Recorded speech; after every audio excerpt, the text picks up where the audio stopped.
Pastor's Heart, and Dominic Steele today, and managing the relational complexities during a crisis. We're talking with Robert Creech. For 22 years, Robert was senior pastor of the University Baptist Church in Houston, in Texas, and now he serves as the director of Pastoral Ministries at the George W. Truett Theological Seminary in Texas. And really, he's become the go-to guy for thinking on family systems in congregational life. He was a guest here on the Pastor's Heart last year when he was out in Australia, but he's actually just been lecturing Australian pastors in a series through Sydney's Family Systems Institute. And there's been great feedback for those seminars. We come to Robert in a moment, but first, if you could help us out with the Pastor's Heart, either by becoming a Patreon subscriber. We're not yet all the way in underwriting our funding and growing this ministry. Go to patreon.com/thepastorsheart. And if you were able to help us out by, I don't know, $5 or $10 a month, then that would just be wonderful. And look, tell a friend who might be helped by this ministry, and we would really appreciate your partnership there. Now, Robert Creech, thanks for joining us. And I wonder, Robert, if we could start with the senior pastor's heart. And you've been pastoring pastors through this COVID season. What's your pulse check on what's going on in pastoral teams, both here in Australia and in America and all around the world, as you've checked in with people? Yes. I think one of the things I have noticed is that once we received a shutdown notice and were told we weren't going to be able to meet publicly, that a lot of pastors kind of came out of the gate very fast, and there were a lot of decisions to be made in a short period of time. That wasn't just true of churches. We had to do that at the university and the seminary. People were doing it in every part of our cultural life, making decisions they never really had prepared to make in a short time. And pastors were doing that, and I think necessarily so. Most of them were sort of taking the situation in hand and deciding very quickly how to go online and what form that would take and what platforms they would use. I've just been seeing pastors having to make a lot of hard decisions, not a lot of feedback and reward from the ministry they felt called to do, and trying to find a way to stay faithful to the gospel and to their congregations and to their ministry in the middle of all that. So it's been a somewhat chaotic situation. And I'm getting a sense from some people about almost a fatigue of disappointment, of having made a plan, it not come to fruition, having to make another plan, it not come to fruition.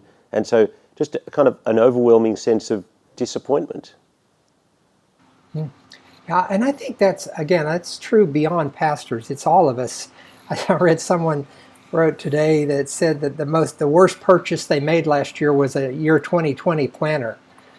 Because there's just your plans have to have plans and contingencies and what if this and that. It's very frustrating and fatiguing, I think, not to have some sense of normal life that you can plan around. Instead, it's constantly responding to the newness of almost every week in the news.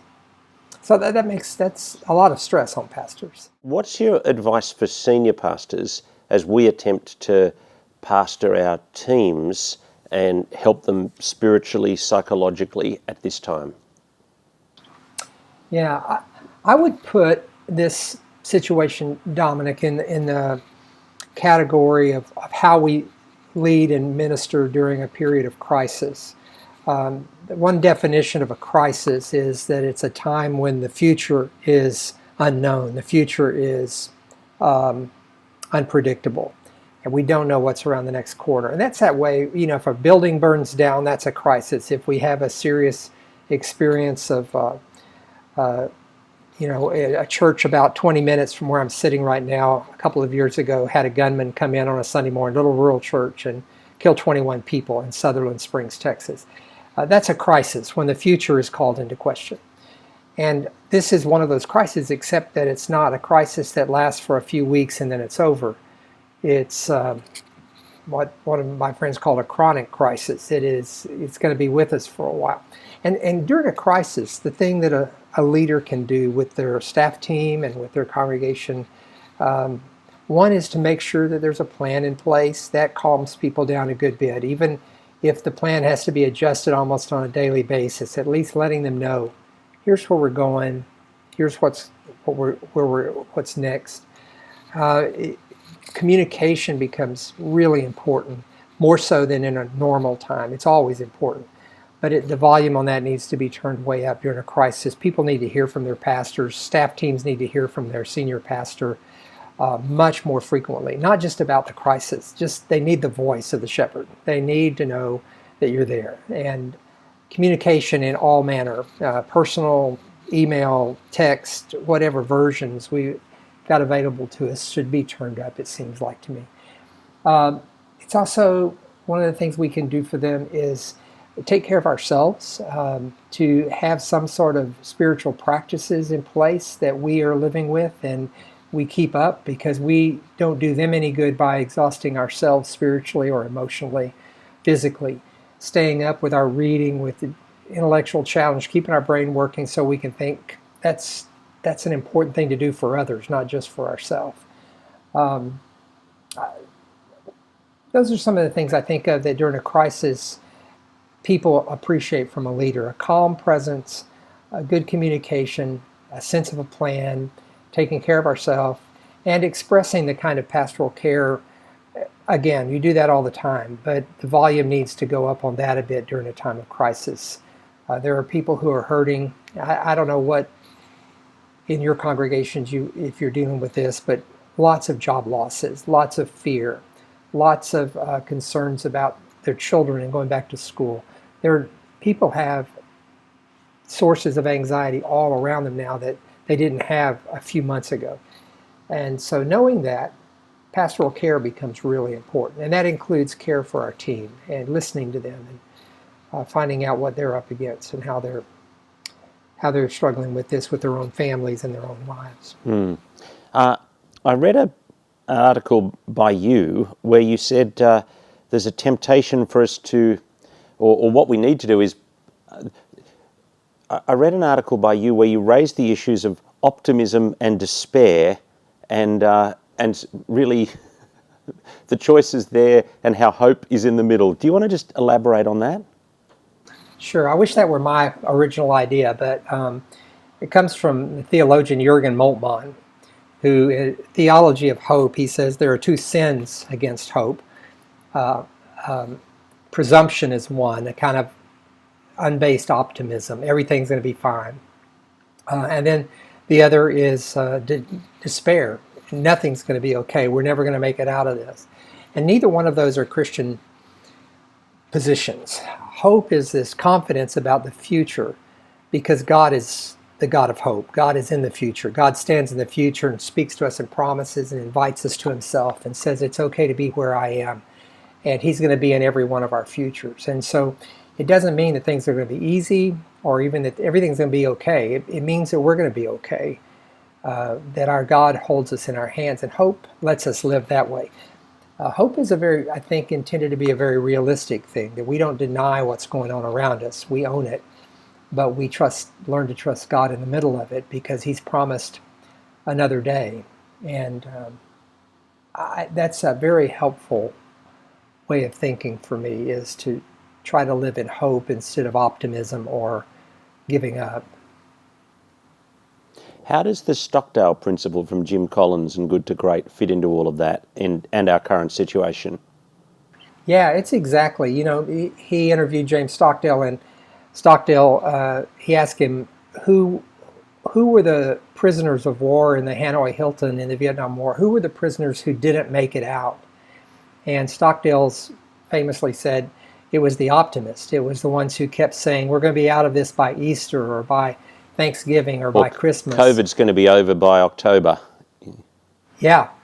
And so they kept setting these optimistic, unfounded dates, and you keep passing those dates, and it's getting worse instead of better, and they gave up eventually.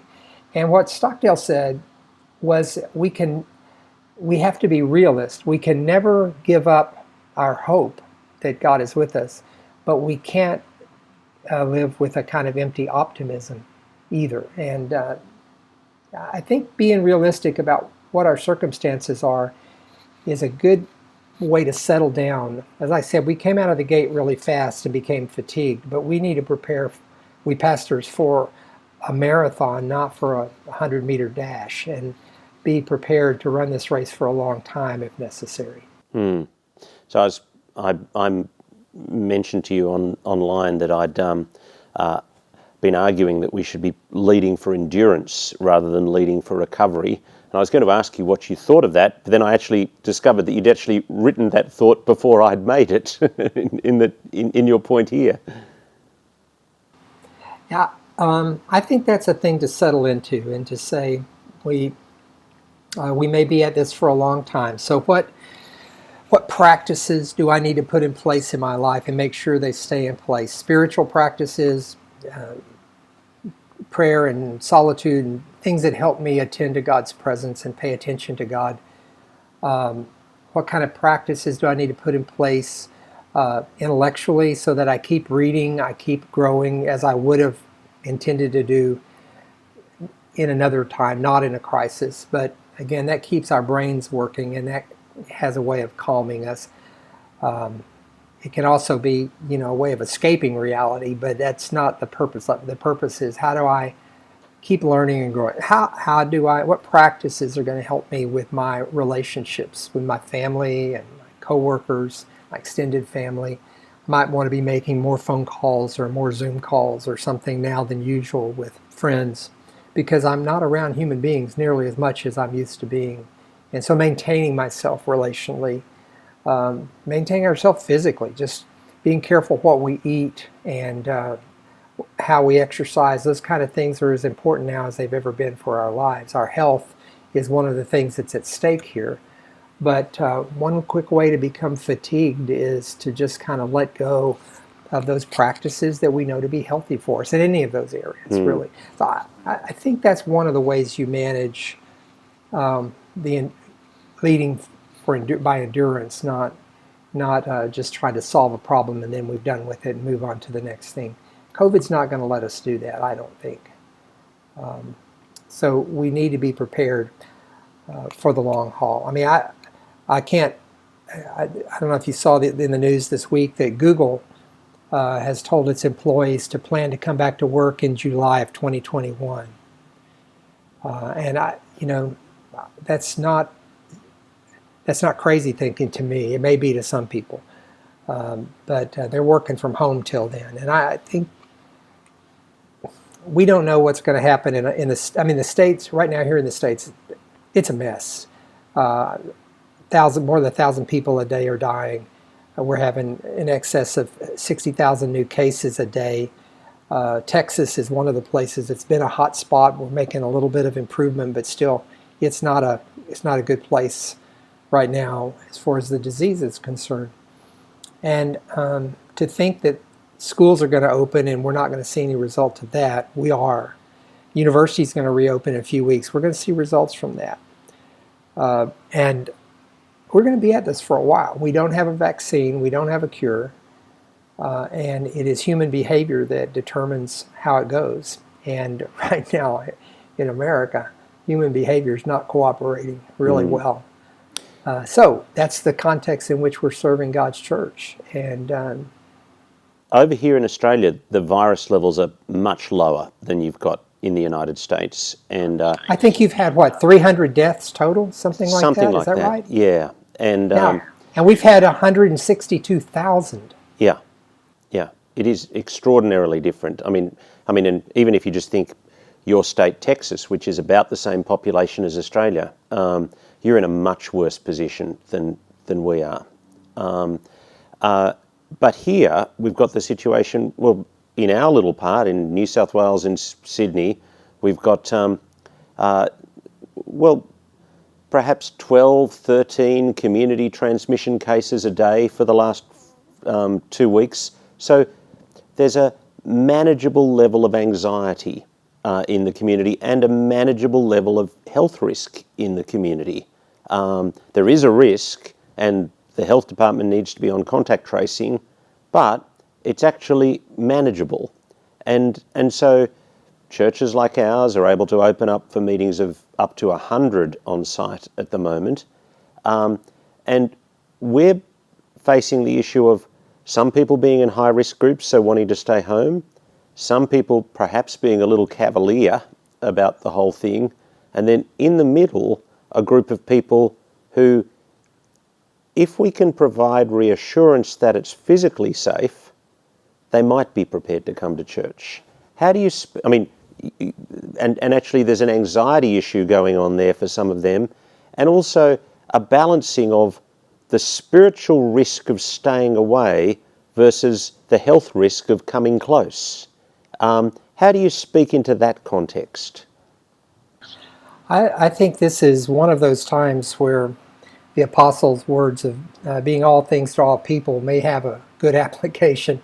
Is we've got a variety of people with a variety of needs in our congregations that we need to address. Those who don't feel comfortable coming back to a public gathering right now do not need to be shamed, or they need to be ministered to.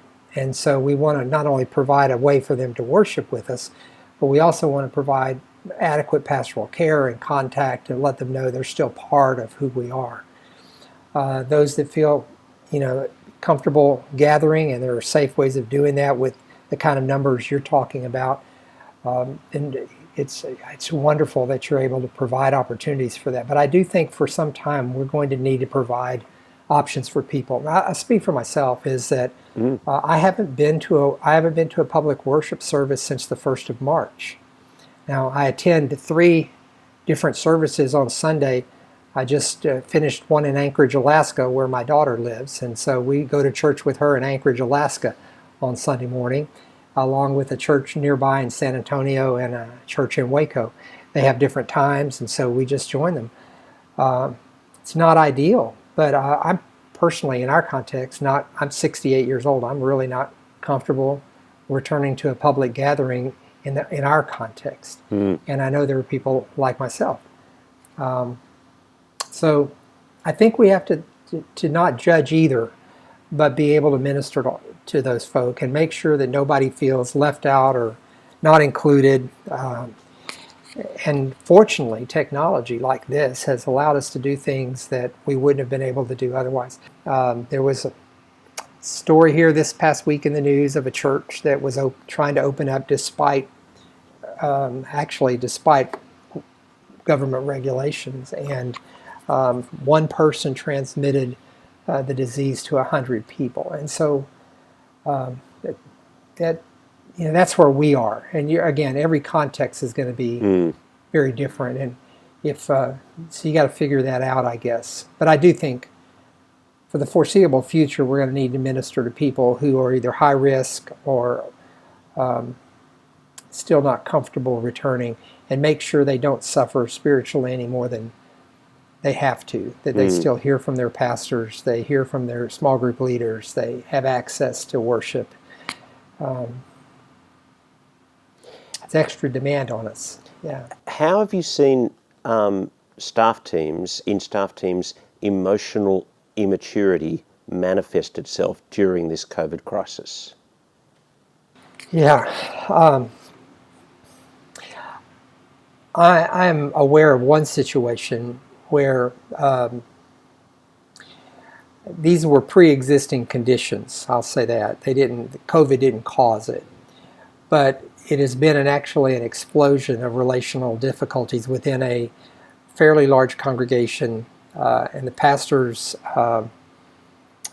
marriage has been impacted by it, and it's affected staff relationships. And my systems thinking about such as that would say that the anxiety of the time had its part to play in that coming to a head during this time, which has just made it worse for the congregation in many ways, because they're dealing here with the COVID thing, they're dealing with their own unemployment issues, they're dealing with their own children in school, and now they have to be concerned about what's going on with their church and their pastor and their staff.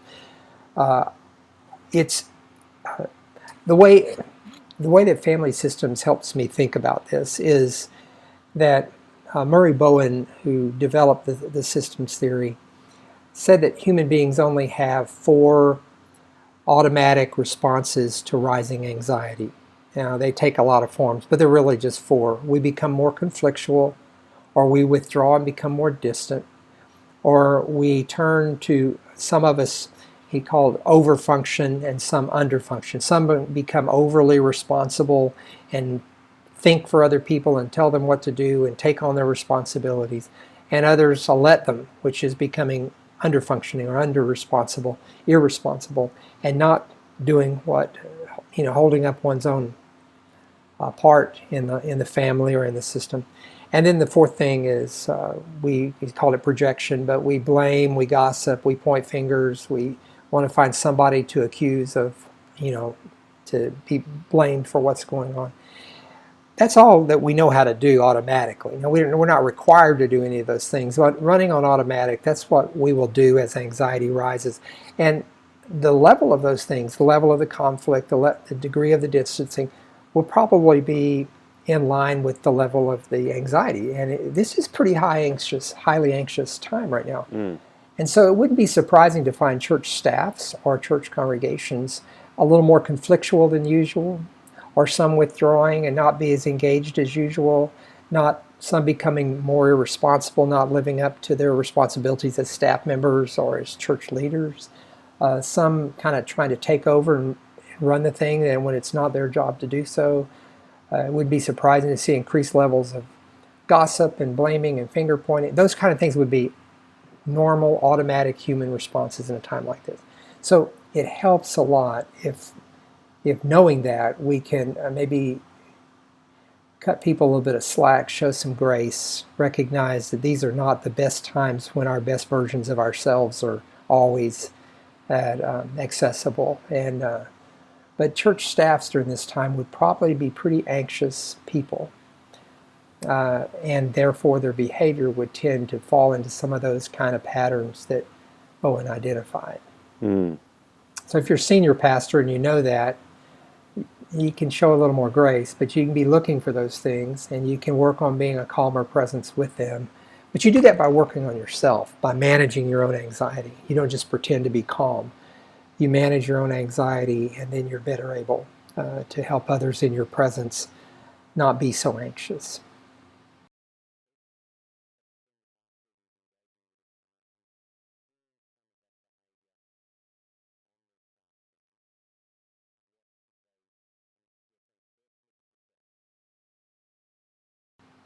Right. If any one of them on that staff team would just pause and do that and begin to take responsibility for themselves and stay in good contact with the others, I'm not saying the problems would all go away, but they would certainly be mitigated to some degree. But when we're always just reacting to each other, then we contribute. Those reactions, conflict makes us more anxious. People withdrawing from us makes us more anxious. These automatic reactions contribute to the level of anxiety present. They don't diminish it. There are automatic responses, and then it becomes a spiral upward. And so when one person in that system, who's an important part of it, can work on managing their reactivity, they can be something of a kind of a step-down transformer, so that the current that's running through that system, when it comes to them, drops down a notch or two rather than spikes up a notch or two. Does that make sense? The other day I was telling the story of a friend of mine who is, she's a pilot for Southwest Airlines in the United States. Her name is Tammy Jo Schultz. She is a devout Christian, and she was in the church that I was serving as interim pastor when we met.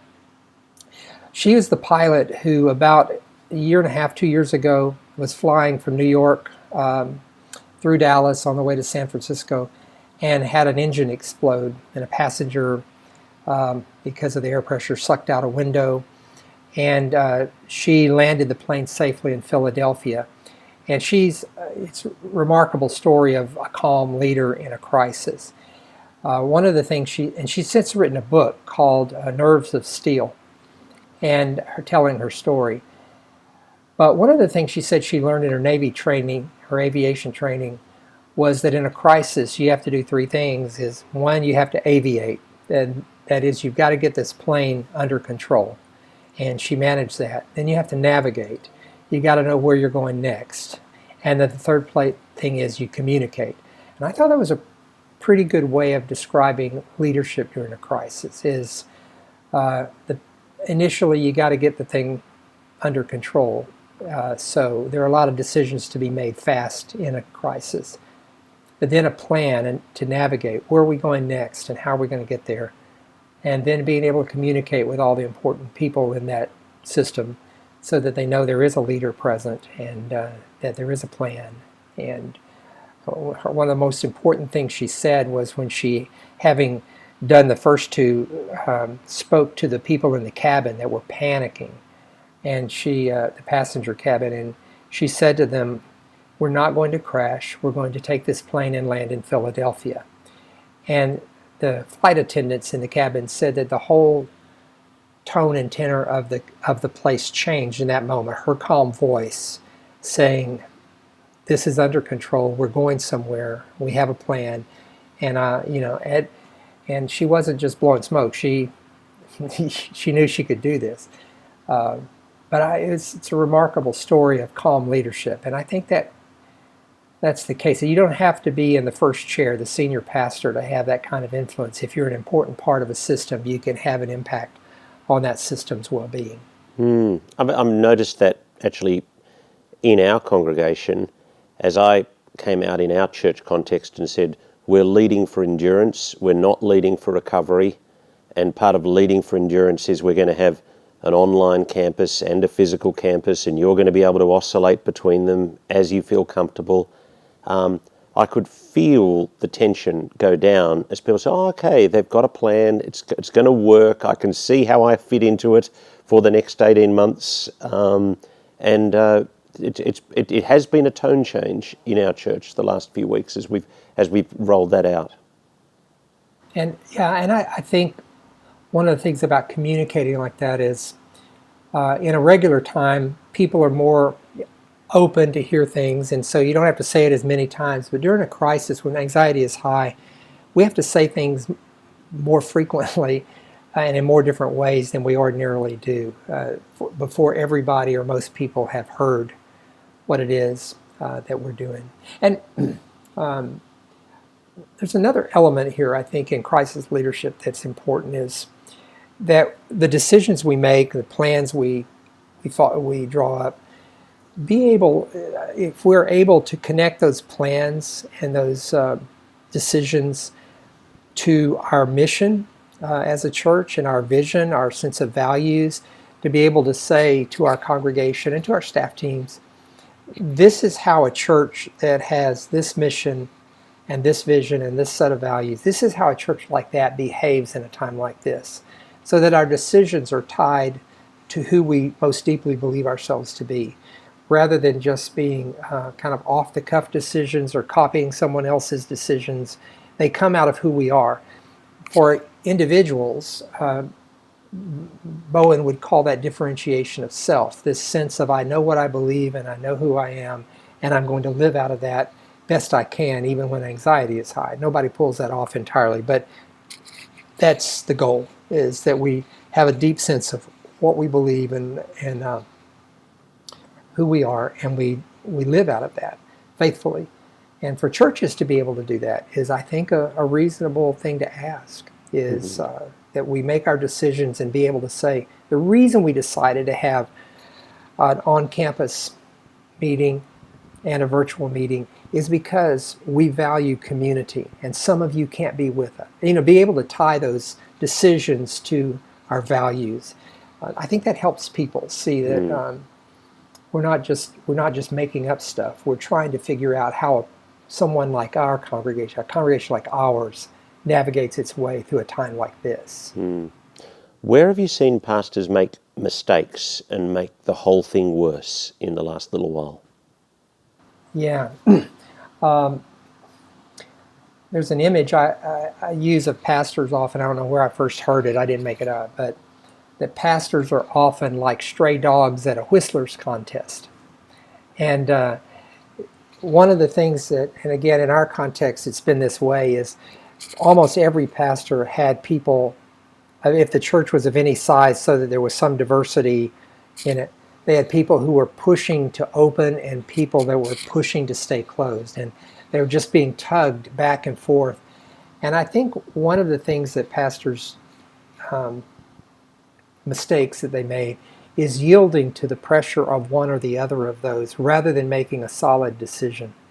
I think an ideal in a church like I had been pastor of for 23 years, we had a lot of professional people in our church. I think what I've thought about, what would I have done? And I think one of the things I would have done is I would have very quickly called together a team of people who had medical expertise and some other areas of expertise maybe, and let the church affirm them and say, this is the group that's going to be processing data and helping us make good decisions about this. And we're going to do it on the basis of science and medicine and public health, as well as on the basis of our theology and who we are as the people of God. And I think that having a group like that would then communicate regularly with the church and say, these are the things we're decided, these are the things we're working with, so that they know that it's being handled well. To do it on one's own, or just to expect a church staff team to know how to do this by themselves, I think is unrealistic. I mean, what training have any church staff teams that you've known had to know how to navigate a public health crisis and being in the church in the middle of it? I don't know any church staff teams like that. Another thing they didn't teach me in New Testament 1. Exactly. We joke about that all the time, about what we didn't learn in seminary. Well, there's stuff you can't learn in seminary. Nobody saw this one coming. Nobody signed up for this. Robert Creech, thanks very much for talking to us this afternoon. It's a privilege to see you again and to talk with you. And I do want to say to the pastors that listen in here that I admire very much what you're doing during this very, very difficult time. And I admire what you're doing and just want to encourage you to keep it up for the long term. My guest on The Pastor's Heart, Dr. Robert Creech, and Robert, of course, serves as the Director of Pastoral Ministries at the George W. Truett Theological Seminary in Texas. You've been with us on The Pastor's Heart, and we'll look forward to your company next Tuesday afternoon.